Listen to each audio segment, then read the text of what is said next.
This time of year I do a lot of feeder fishing, and when I'm feeder fishing, especially for a handful of fish, it's of utmost importance that my rig and bait presentation is bang on. So incorporating speed stops onto my hair rig is a massive plus for me.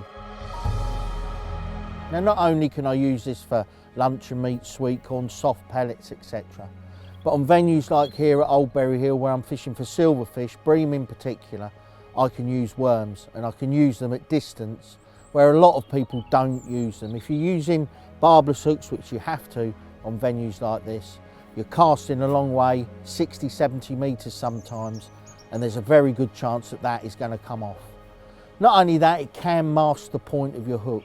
So for me, speed stops are the #1 way of hooking worms when I'm feeder fishing. A few reasons: like I say, it leaves my whole hook exposed. If I'm only going to get a handful of bites, I want to make everyone count. I don't want to be losing fish if the worm wraps back over the point of my hook, and obviously that can result in a fish coming off. I want to be mindful of the fact that when I'm out there and I'm waiting 15, 20, 25 minutes some days on these real hard days, on these cold days for a bite, I want to be sure that my hook and my bait is absolutely perfectly presented. Using the speed stops from Raison, they come in two different colours, a yellow one and a clear one. Obviously this is to suit your bait. One little tip: when you are using worms, just try the yellow one. That little fleck of colour definitely seems to get some bites. Here at Berry Hill and on a lot of the commercials that I fish for silverfish, corn, even in the winter, is a deadly bait. And sometimes 2 pieces of worm on that hair with a little yellow speed stop can just get you those extra bites. I've noticed through trial and error that using a yellow speed stop definitely gets me a few more bites.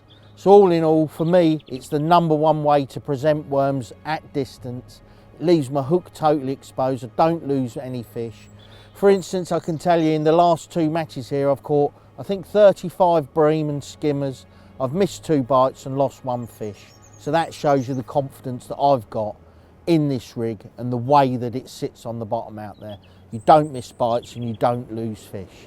All in all, for me, it's the perfect way to present worms on the feeder in the winter at distance.